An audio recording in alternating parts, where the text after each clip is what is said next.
Donc, Enercop est un acteur un petit peu particulier de la transition énergétique. Enercop a été créé donc, il y a bientôt 20 ans sur un principe fondamental qui était de rendre le pouvoir aux citoyens sur la transition énergétique. Et donc, on est depuis 20 ans un acteur qui est porté par des citoyens. Puisque vous le savez peut-être, mais on a aujourd'hui un peu plus de 100 000 clients, là, un petit peu nettement plus que 100 000 clients, mais nous avons aussi 66 000 sociétaires qui sont en réalité les propriétaires des différentes coopératives du réseau Enercop. Donc c'est un fonctionnement extrêmement particulier, c'est un réseau qui est un réseau de l'économie sociale et solidaire. On est aussi ESUS. On a une forme juridique qui est société coopérative d'intérêt collectif avec une lucrativité limitée qui est vraiment tournée vers ces sociétaires et donc vers la transition énergétique portée par les citoyens.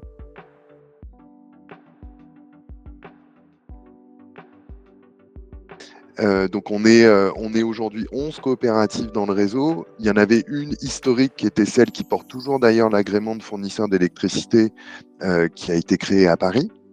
Mais aujourd'hui, il y a 10 autres et bientôt encore des nouvelles qui sont essaimées sur le territoire parce que notre approche, c'était vraiment d'être proche des régions et proche des territoires dans le portage de cette transition énergétique.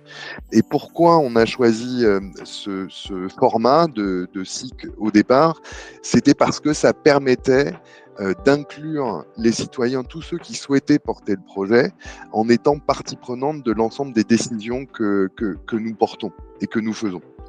Et pour vous donner une autre particularité qui est extrêmement importante, c'est qu'on a un principe sur les décisions qui sont prises par les 66 000 sociétaires du réseau, qui est une personne, une voix.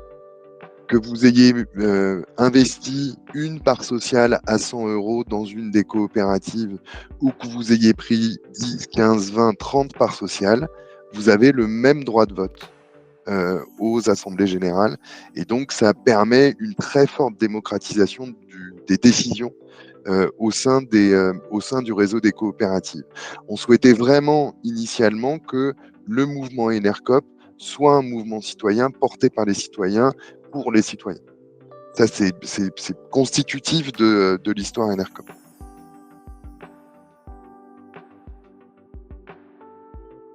Donc, on a des instances en même temps, on va dire, de gouvernance politique du réseau qui sont partagées. On a créé une association des coopératives Enercop il n'y a pas très longtemps où toute une partie des décisions, et notamment par exemple la gestion de la marque, est partagée avec l'ensemble du réseau.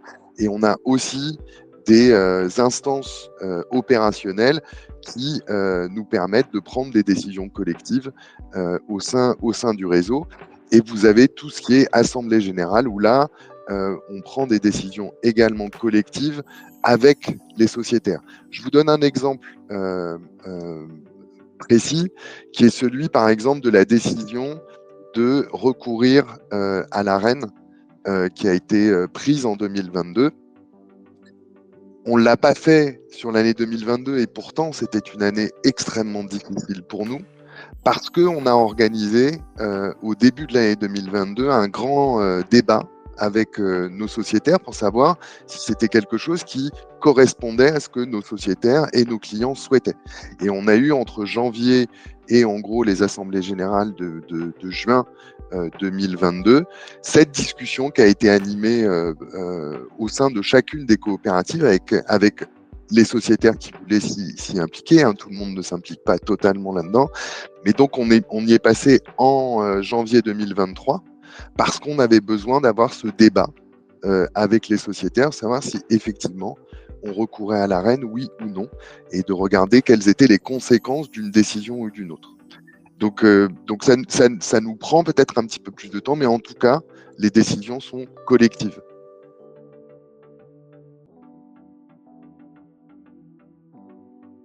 Enercop a été aussi à l'initiative de la création d'un fonds de dotation qui s'appelle Énergie solidaire, qui organise la lutte contre la précarité énergétique, sur lequel on apporte un très fort soutien. On est en train de développer assez fortement les actions d'énergie solidaire sur les territoires. On a lancé une offre solidaire où pour les gens qui sont éligibles au chèque énergie, on propose une offre, et notamment pendant la crise, puisqu'on l'a lancé en 2023, une offre de prix moins inférieure à ce que vous pouvez trouver sur nos propres offres de grille. On a lancé là une équipe qui s'occupe, l'équipe Solidarité, qui va s'occuper en fait de suivre avec des clients qui sont en difficulté, soit de précarité énergétique, soit de précarité financière, d'arriver à leur proposer un suivi individualisé. Ça, c'est quelque chose qu'on a lancé là en septembre. Avec nos producteurs aussi, on essaye de pousser des, euh, des, euh, des actions locales dans ce qu'on appelle les ATEC, les actions pour la transition énergétique citoyenne, et essayer aussi d'intégrer les producteurs qui sont aussi en partie nos sociétaires dans cette logique d'ancrage territorial, de lutte contre la précarité et de soutien à la biodiversité. Donc c'est tout ça qu'on essaye de faire. On a d'autres marqueurs importants. Par exemple, on a 100% des emplois Enercop qui sont en France.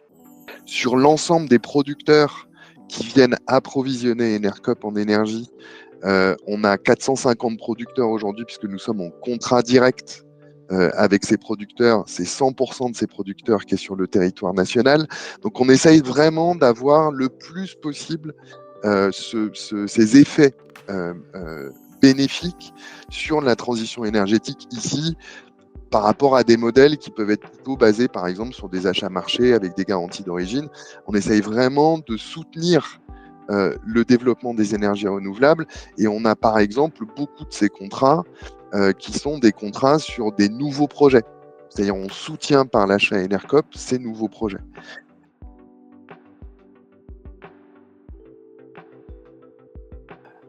On a un marqueur très important depuis le début, c'est qu'on a été le premier fournisseur d'électricité à lancer une offre 100% renouvelable en France. C'est-à-dire que l'intégralité de l'énergie qui est consommée par les clients provient d'énergie renouvelable. On a été les premiers à faire ça. Aujourd'hui, il y en a beaucoup plus, mais on a été les premiers à faire ça. On a été les premiers aussi à imaginer ce principe de contrat direct. C'est-à-dire que l'intégralité de l'approvisionnement qui est fourni aux clients provient de producteurs qui sont basés en France. Nous, on a voulu de la simplicité, de la transparence, c'est-à-dire par exemple pour l'ensemble des clients résidentiels, on a une offre. En revanche, on tient au principe de mutualisation et de transparence pour les résidentiels et les petits professionnels, c'est-à-dire que tout le monde paye le même prix et ce prix est valable pour tout le monde. Là où d'autres acteurs, par exemple, vont individualiser les offres, et donc vous allez avoir, en fonction de la date à laquelle vous allez contractualiser, des écarts de prix qui peuvent être parfois relativement significatifs. Ce n'est pas du tout le principe d'Enercop. Transparence avec nos sociétaires, avec nos clients, et une offre simple pour tout le monde.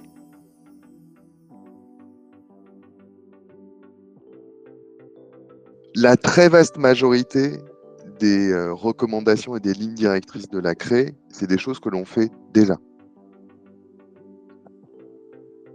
Et c'est pas là-dessus, sur la relation avec nos clients, sur la prévenance, sur la clarté de nos contrats, sur la clarté de nos offres. Typiquement, nous, on en a une, elle est extrêmement lisible, qu'on a eu un problème particulier. On a rappelé aussi, même dans le communiqué de presse qu'on a fait, qu'on trouve que cette initiative de la CRE est une excellente initiative. Ce qui nous a posé problème, et ce qui continue à nous poser problème, c'est la façon dont sont organisées ou hiérarchisées les typologies d'offres. Et effectivement, Enercop, depuis le début de son histoire, constitué avec ses sociétaires, est parti du principe de mutualisation des risques sur l'ensemble de son portefeuille.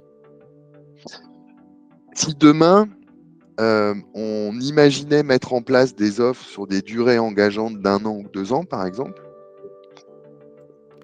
ou de se positionner par rapport au T1V ou indexer T1V, en fait, ça ne correspond pas du tout à l'engagement qu'on a avec nos sociétaires, à l'engagement qu'on a avec nos clients. Donc, les spécificités d'un acteur comme nous sont absolument pas reconnues dans le classement ou la hiérarchisation des offres tarifaires. Et même si on voulait le changer demain, même si on voulait évoluer demain, il faudrait qu'on pose la question à nos sociétaires. On ne peut pas juste le faire comme ça en disant il y a une délibération en juillet et en septembre, on va suivre les recommandations de la CRE. Et donc nous, on a un effort énorme de transparence, de partage, de lucrativité limitée, d'échange avec nos sociétaires, d'échange avec nos clients. Et d'ailleurs, on a, à part en 2022, jamais bougé nos tarifs en cours d'année. Jamais. On a même eu des années pendant lesquelles on n'a pas bougé nos tarifs du tout. Donc, on reconnaît l'intérêt de ce contrôle-là, mais en réalité, il ne correspond pas à ce que fait Enercop aujourd'hui. Et si on devait changer, il faudrait qu'on pose la question à nos sociétaires, on ne peut pas le faire comme ça.